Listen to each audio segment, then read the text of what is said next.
We've been closely watching developments overseas and the fallout here at home surrounding one country's debate over legislation that would execute people for being gay. The anti-homosexuality bill of 2009 calls for a sentence of life in prison for being gay, death by hanging for being gay and HIV positive, 3 years in prison for knowing someone is gay and not reporting them to authorities, presumably for prosecution. And that's just some of it. This is actual legislation that Reuters reports is likely to soon become law in the nation of Uganda. But the bill also has many connections to conservative politicians and activists here in the U.S. Today, the largest gay rights group in the state of Iowa, a group called One Iowa, based in Des Moines, issued a petition calling on their own Iowa Senator Chuck Grassley to, quote, publicly denounce the bill and use his influence in Africa to stop the legislation. Why ask Chuck Grassley to get involved with this Ugandan legislative issue? What influence might Chuck Grassley have there? Well, Chuck Grassley is a member of the secretive religious organization known as The Family, famous for operating the C Street House in Washington, D.C. And The Family has been proudly interventionist in Uganda specifically. Over the years, they've been publicly, for them at least, bragging about their influence in that country. The Family reportedly counts among its members in Uganda both the legislator who introduced the Kill the Gays bill and the country's president, Yoweri Museveni. In his book on The Family, journalist Jeff Sharlet describes President Museveni as, quote, the Family's key man in Africa. Members of The Family in Washington, including Congressman Joe Pitts and Bart Stupak, were instrumental in steering millions of U.S. dollars destined for fighting AIDS in Uganda into abstinence-only and anti-condom programs. After a lot of success using condom promotion, the American-encouraged change in policy is credited with a reversal in Uganda's once promising progress in the fight against HIV and AIDS.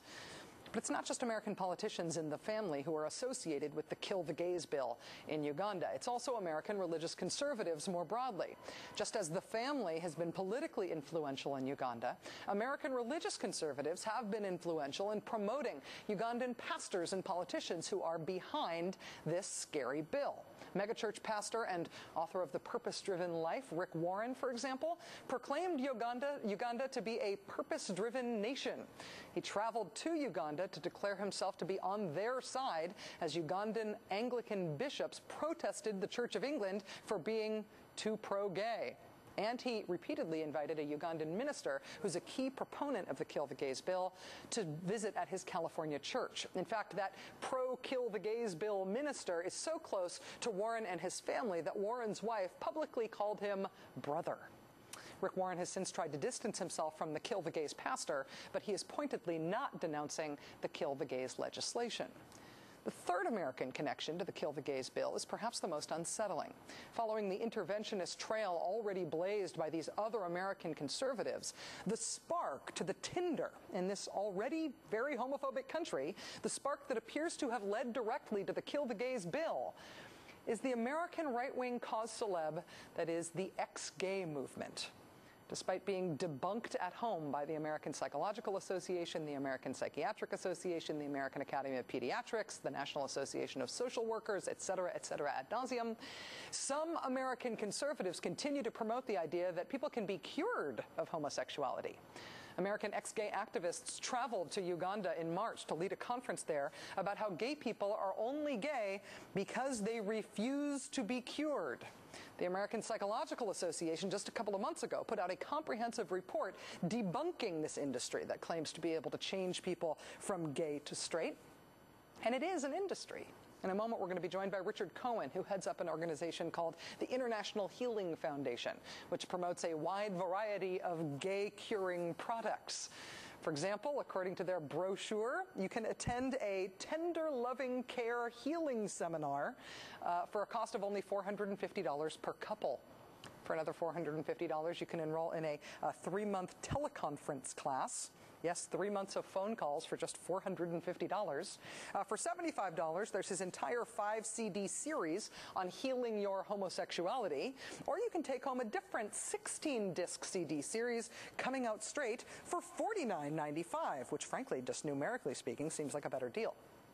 And if you'd like to become a sexual reorientation coach yourself, yes, I said reorientation, the CD series and manual for that is only $349.95. Again, in just a moment, we will talk to the man who is selling all of that. But first, we're joined by Mark Benjamin, national correspondent for Salon.com. In 2005, on assignment for Salon, Mark went undercover, posing as a gay man at one point, to report on the ex-gay industry. Mark, thanks very much for coming on the show. It's good to see you. Thanks so much for having me, Rachel. So you wrote this 4-part series about the so-called reparative therapy for Salon. In the second part of the series, you actually pretended to be gay and sought counseling. What sort of therapy or counseling did you get? Well, this reparative therapy comes in a number of flavors. I attended 2 types of conversion therapy sessions. One was free and was held in the basement of a Christian church where there was a lot of praying, group hugs and prayers, and they essentially cast the devil out of you, and they tell you if you still feel gay, you're just basically not praying hard enough. The other was a sort of more advanced, I guess would be one word, kind of therapy where I went to a licensed counselor's office, sat in a comfortable chair, and met with this counselor. The basic supposition of this conversion therapy was that as a child, it was sort of Freudian in a way. As a child, I apparently hadn't developed close enough or meaningful relationships with other males, and my subconscious later in life turned that into the desire to want to have sex with males. It was also fraught with a lot of bizarre stereotypes. For example, I was told that there was a correlation between poor eye-hand coordination and being gay. So it was a very bizarre session. Which opens up a whole realm of video game marketing, presumably. In reporting this series, Mark, I know you also talked to a lot of people who had been through this sort of reparative therapy, not in an investigative way, but because they really did want to not be gay anymore. Did you find any evidence, any people that suggested to you that it actually works? I did not. I found people who claimed that it works, but they were all in the business. In other words, they were selling books. They were doing work like Richard Cohen does, allegedly to show that it works. So I found people that were making money off it, saying that it works. But what I did find was a lot of people who spent a lot of money and many, many years trying to reconcile their Christianity and the fact that they were homosexuals for as long as they could remember. And there's a lot of really, there's a lot of pain out there. I mean, one of the reasons I went undercover in the first place, it's the only time I've ever done it in my career, was because I think there's a death toll here. I mean, I came across people who had attempted suicide and people who I was told who did commit suicide because they tried and tried and tried to not be gay, and they couldn't. And eventually they didn't see any other way out. It's very, very troubling. Mark, as you mentioned, we're going to be speaking with Richard Cohen in just a moment. He says, and I was looking at some of his most recent literature just today, he says that he has cured thousands of people of being gay. You came across Richard Cohen specifically in your reporting? I did, and I recall, I believe I asked him, as a matter of fact, I did ask him whether he could produce some of these patients so that I could interview them. I think the other thing to be very careful about is a lot of these conversion mills, or whatever you want to call them, do a very interesting little twist on logic. In other words, the conversion people and the modern field of psychiatry both agree on the definition of homosexuality, which is the desire to have sex with someone of your own sex. However, in their results category, you'll find that a lot of these conversion mills count as success stories people who simply are not having sex with those of the same sex, even though they might want to do so all day long. So there's a little bit of a twist, there's a little bit of a shell game going on there. It'd be interesting to see which Richard claims he's achieved. I agree. Mark Benjamin, national correspondent for Salon.com. Thanks very much for coming on the show. I really appreciate it.